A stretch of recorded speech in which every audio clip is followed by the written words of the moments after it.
Hi, welcome. It's time for Unitarian Universalist of Zurich online service for this week, and we're going to continue to focus on domestic tranquility. And tranquility begins with ourselves. So I need to get a candle and get that lit to start our service off, right? But welcome. So let me get a candle. Light. And something to put it on here. That's good.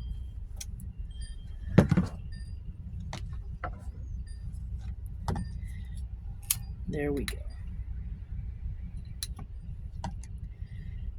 Okay.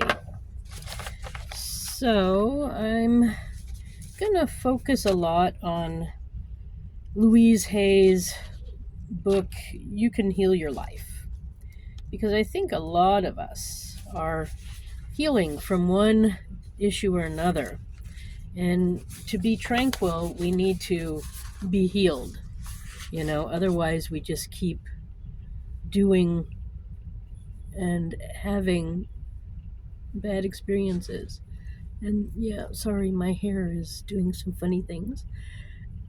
And I think, like I said in the last one about makeup, so if you notice, I have the dark lines around my eyes, and that's because I'm doing an eye treatment with the Egyptian makeup that is also for health purposes.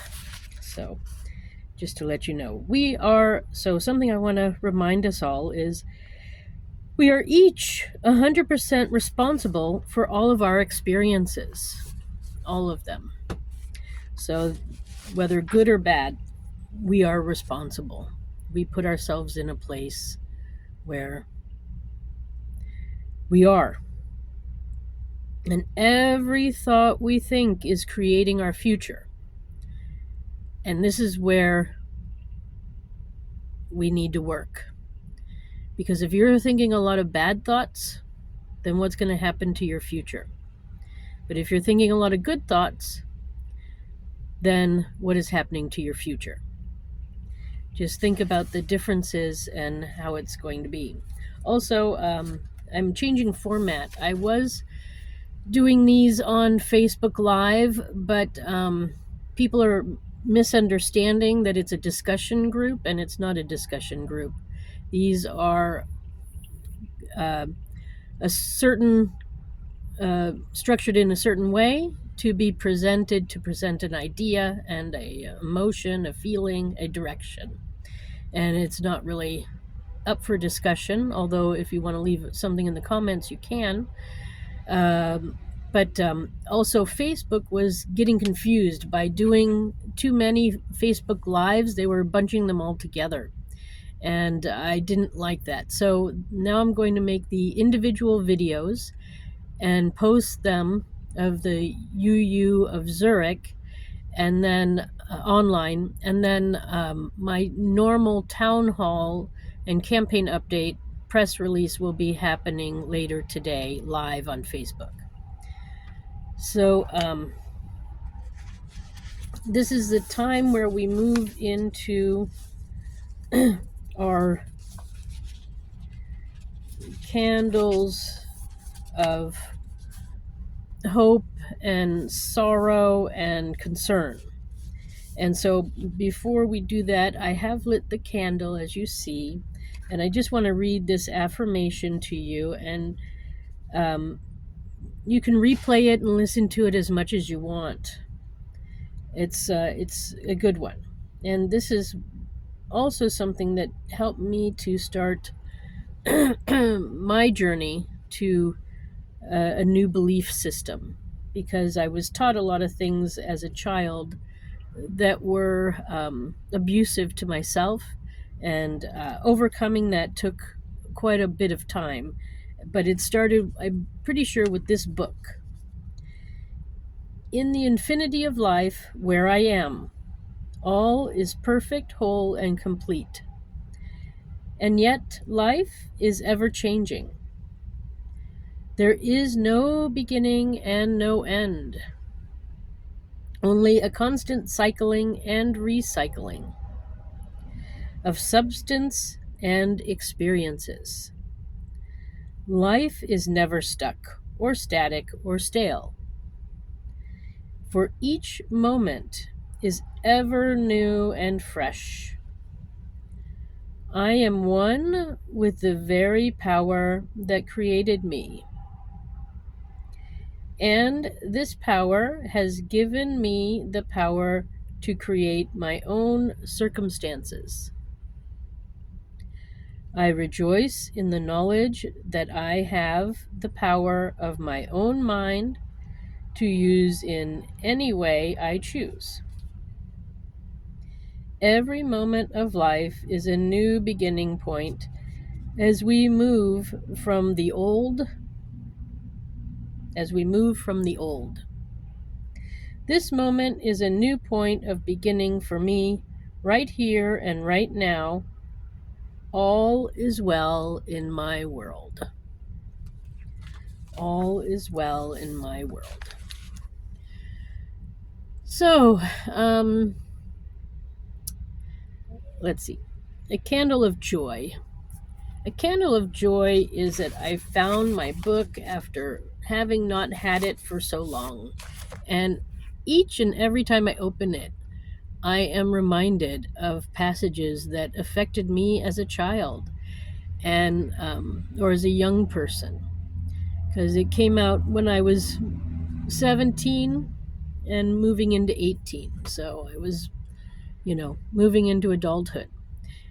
And I am just so grateful that this woman wrote this book. And so this is a candle of joy and gratefulness for Louise Hay and her wonderful book that we will be going through probably over the next year. It is a crucial and important book, and it's all about healing ourselves from childhood lies that we were told and believed for far too long, and moving forward to a new understanding. So we will not only go over certain words that she wrote, but our own concept of it, and things like that. But this first part is going to be still about you, and so I'm only using it as a inspiration at this point. But we will go over the words later in this year, and it's important. It's a very important book. You Can Heal Your Life. So, Louise Hay, I know you're no longer on the planet as a human, so I say thank you anyways. And joy for helping so many. Then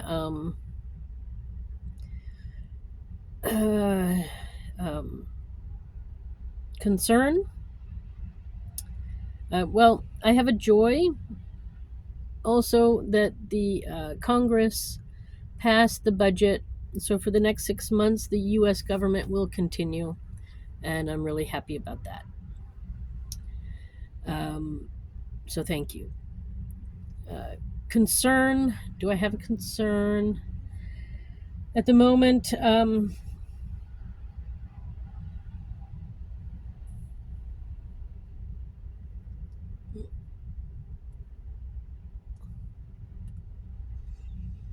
yeah, my taxes. I'm doing taxes right now, and it's not fun.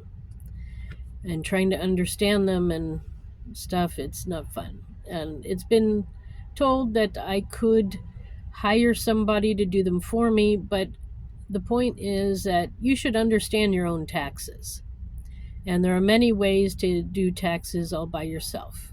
So, no, I'm not going to hand these off to somebody else to do my taxes, because it's a way for me to understand business terminology and understand how things are working tax wise. So, no, I won't be handing them off, because it's a learning possibility. And good or bad, I will learn something, right? So that's why I'm doing them myself. And yeah, it's not a joy. You know, it's it's a nightmare actually, but that's life. So I was not doing taxes for a long time because I was married and a wife, a dependent, so I didn't have to do taxes. But now I have to do taxes, and most people my age already know exactly what to do and how to do them and blah blah blah. But I'm a beginner because I didn't have to do them for so long. So, anyways, that's how life goes. Yeah. So, um, I guess this is the final candle for you out there, for any joys, concerns, or sorrows that you might have. Say them now, or you can think them, or put them in the comments if you want to share.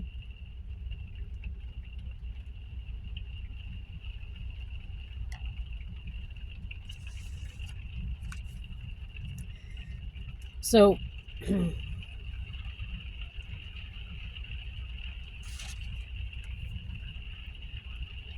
I also want to take this time to talk about forgiving yourself to help you overcome issues in your life and self hatred, disappointment, um, you know, whatever it may be.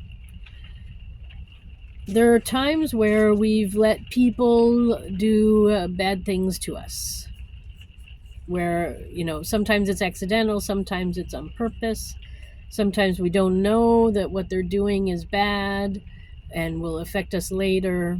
And so, we sometimes accidentally get ourselves into trouble. And usually we're not the actor creating the trouble, it's other people or other situations.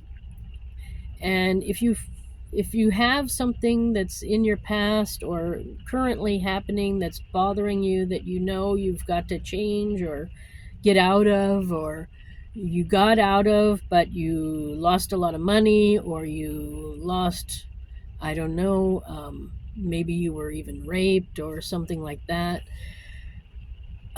In the past, people were always told, oh, you have to forgive that person if you want to move forward. But that's wrong. We actually don't have to forgive any person or any situation. We have to forgive ourselves for trusting the other people or the situation, that it was going to go in a good way for you, and it didn't.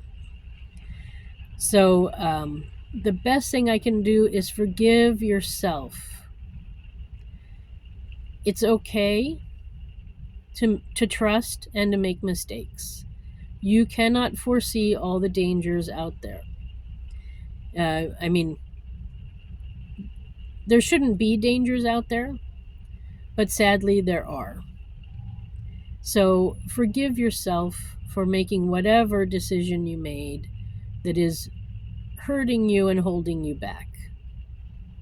It's important.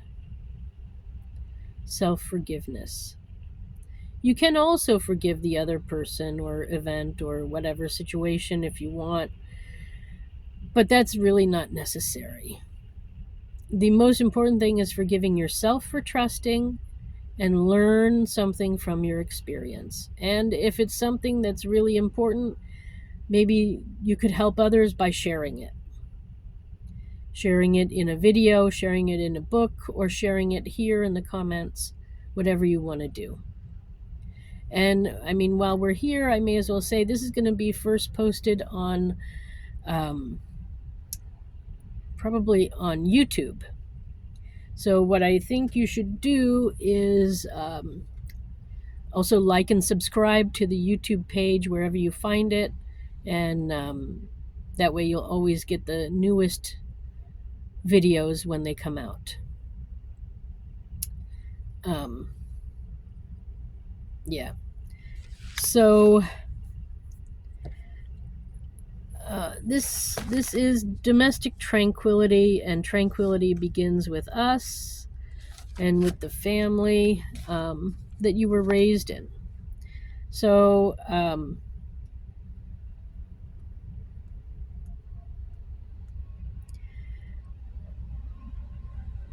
yeah, I was raised to be subservient to men and trust that they were going to treat me well. And that's what Catholicism teaches you. But that's not what happens in reality. In reality, you have men who are angry and take it out on you, mentally and physically. And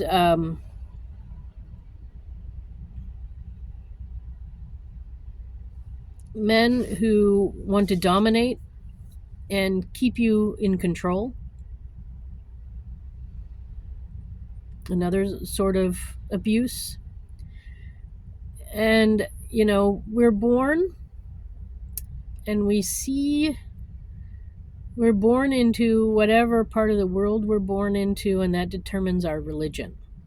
Now, most religions keep women under control for some reason. It's unacceptable. And I can say this now as an adult, but as a child, you don't know any different.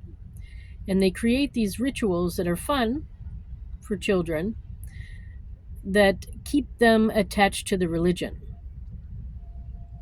especially women, especially girls and women, because, we get attached to a religion and we're part of a group and blah, blah, blah. But most religions oppress women. They say that we have to do what our husbands say, and husbands are the dominant one and they get to do everything. And certain religions tell women that you have to wear certain clothing and cover up. Other ones, I will say, for women, some religions give actually some nice ideas. You should be honest, you should be helpful and conservative in your clothing and stuff like this, which is not a bad idea. When we look at nature, female birds are usually, without makeup. They're not usually the bright, colorful ones because that's needed to distract a predator. So that's what the men have. So the women are supposed to be camouflaged. And nature's camouflage is usually, matching it to wherever that creature is found, whether it's found in flowering trees or if it's found in just normal evergreen trees or wherever it's found. It's got certain coloring, and it's to blend in, to be safe, especially during that critical time of giving birth or nesting, creating, taking care of the babies, the newborns, and it's a time where females are vulnerable, and that's sort of why marriage was created. That's sort of why nature makes animals blend into their environment so that they're harder to find, so that they're safer. On the other hand, usually the babies are a different color, so that they're easier to find, but that's so that the parents can find them if they get lost, I guess. But also that helps predators to find them too. So there's a whole, balance of all of that. But very shortly thereafter, the babies, like birds, they grow pretty quick and change their colors pretty quick. And then they fit into their environment better, whether they're the male part of the species or the female, they take on that coloring. So, but they're still vulnerable, and oftentimes they stay like earthy colors for a while until it's time for them to truly become blossoming adults, and then they might change their colors one more time. So, as humans, we are sort of like that too. We're sort of plain and ordinary for a long time, um, until we reach puberty, and then we start developing into our real purpose in the species to, generate more babies. And so then we get more colorful. But truthfully, it's not. Um, it's really mostly in societies of the animal kingdom. It's the male that has to attract the female, and not vice versa. So, dressing more conservatively as a female, or being more plain as a female, is actually completely normal in the animal kingdom and in a lot of societies in the on the planet. And um, I I do recommend it. It will help you in the long run to get a different response from people around you. Uh, but there's nothing wrong with just dressing for your gender. And when I say for your gender, I mean whatever gender you feel you are. I am not, I'm actually pro 3 or 4 genders. But I don't think we should go further, because you don't want so much information on your passport and on your driver's license. And I'm going to stop here too and say remove being an organ donor from your driver's license. It's every time you show it any place, anybody can see it. And that makes you a target, because there's a lot of money in organs. And if they can get them for free, they will. So you're creating yourself as a target. So stop doing that. Take that off your driver's license. Um, yeah, so I think domestic tranquility. So one thing I want to say is that, and I think I've said this before, is that we see a lot of stars on TV and in the movies and on MTV, rock stars who dress very provocatively. And like I want to say, these people have bodyguards, so they can do that. You don't have a bodyguard. If you have a boyfriend or a husband or a brother or a father, you have to ask yourself, do you want that person to be a brother, a husband, a spouse, a son even, or do you want them to be a bodyguard? So that's the real question, ladies. So when you go out with your spouse or your maybe boyfriend, or you go on a first date or whatever, you have to ask yourself, should you look like Miley Cyrus on a date, or should you look like you on a date? Because if you go out and dress like she did on, I don't know, a couple of years ago on New Year's, she was having a New Year's show, and she was not wearing a lot of clothing. And sadly, we cannot control what others think and feel. And sadly, a lot of those others are maybe mentally ill. And do you want to attract attention from them? That's the real question.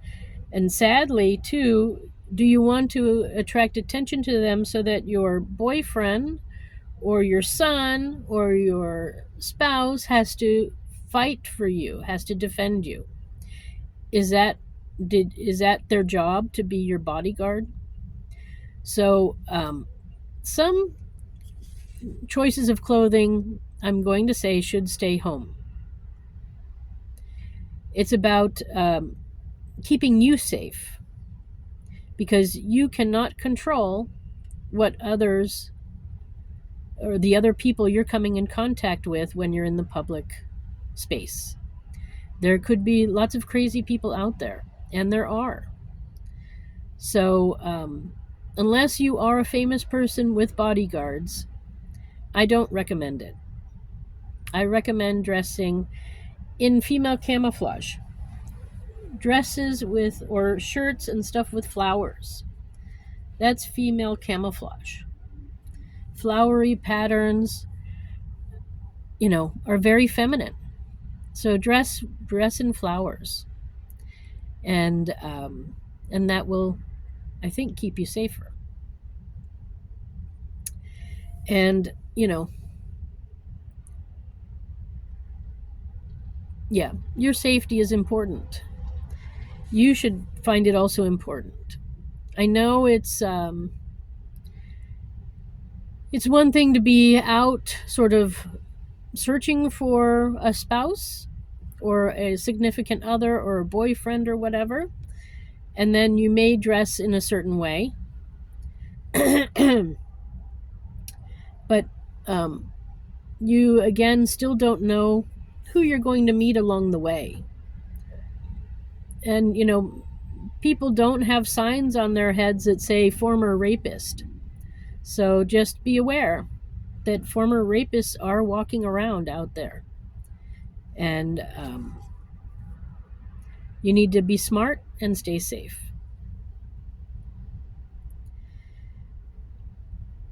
So, yeah.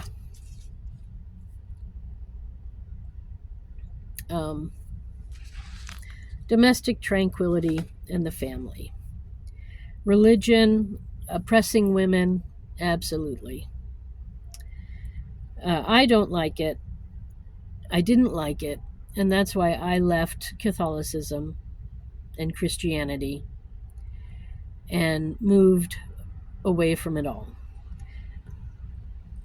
because it's harmful to women.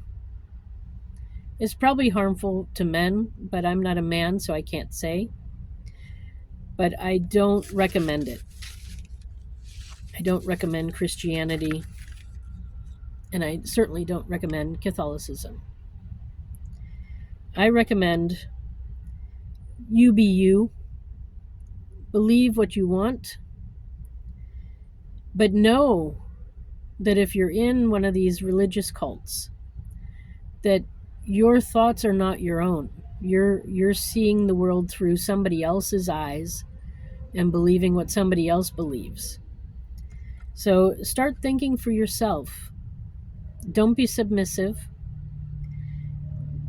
and always go to the good. That's important. You are perfect just the way you are. You really are. And I was going to talk a little bit about sex change and things like that here, but I think I'll save that maybe for next week. Um, I'm not sure what this was about, but it's about being tranquil in your own skin, in your own self. And you don't need a religion, truthfully. What you probably are craving is community and ritual. And that is where maybe this is enough for you. Watching this and participating in this event in UU Zurich online service. Maybe this is enough, because this is ritual.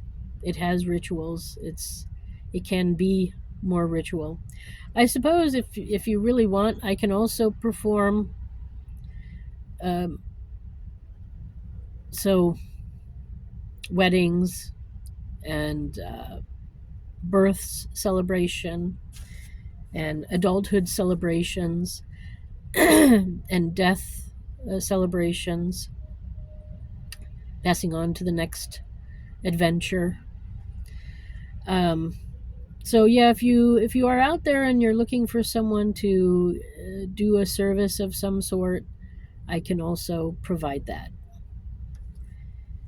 I think it's important that you feel comfortable, and it shouldn't matter where or how it happens. But I'm not an official at all leader of the Unitarian Universalists organization. I have not gone through training. I'm doing this as a lay person, just as a person. But I don't think you need specific uh, training to be good. I don't think you need specific training to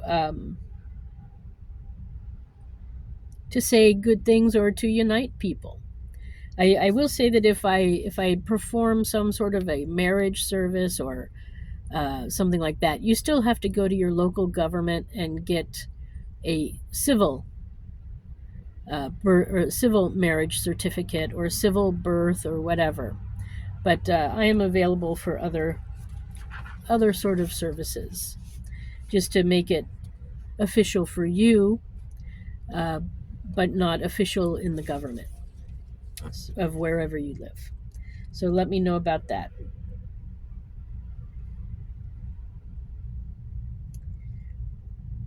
Then I guess I might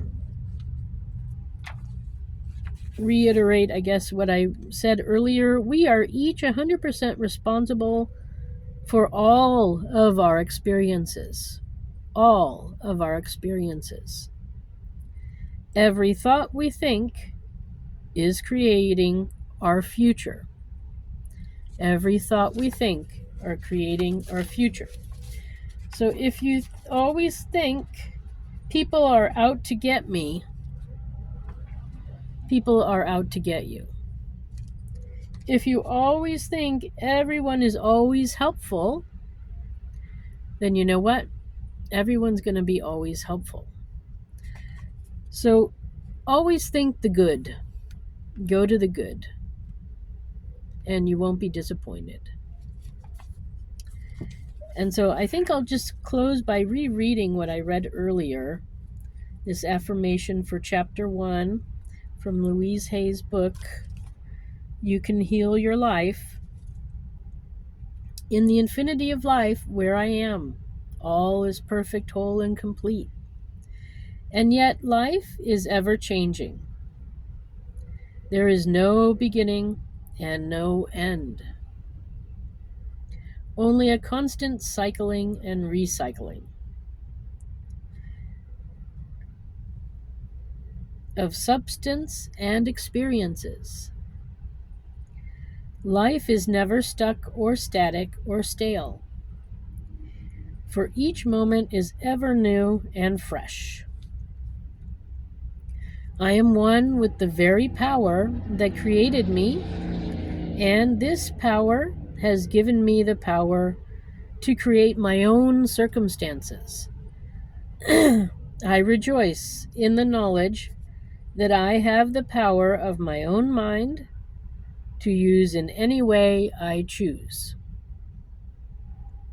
Every moment of life is a new beginning point. As we move from the old, this moment is a new point of beginning. For me and you, right here, right now. All is well in our world.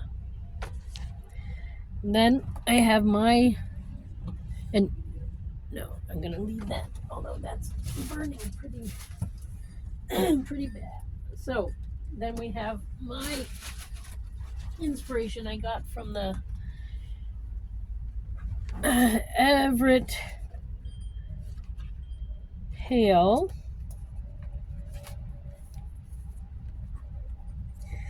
Edward Everett Hale, who was a Unitarian Universalist minister a couple centuries ago. And it's called I Am Only One.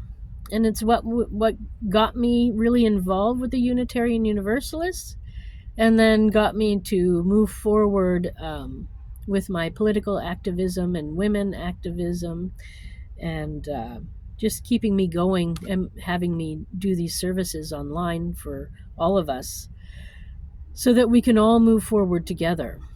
So I'm going to read it through once, and then I'll read it through slower so you can repeat after me, and then the service will be ended for today. So it goes, I am only one, but still I am one. I cannot do everything, but still I can do something.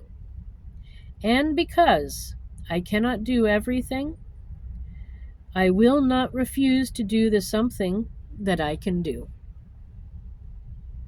So now repeat after me. I am only one, but still I am one. I cannot do everything, but still I can do something. And because I cannot do everything, I will not refuse to do the something that I can do.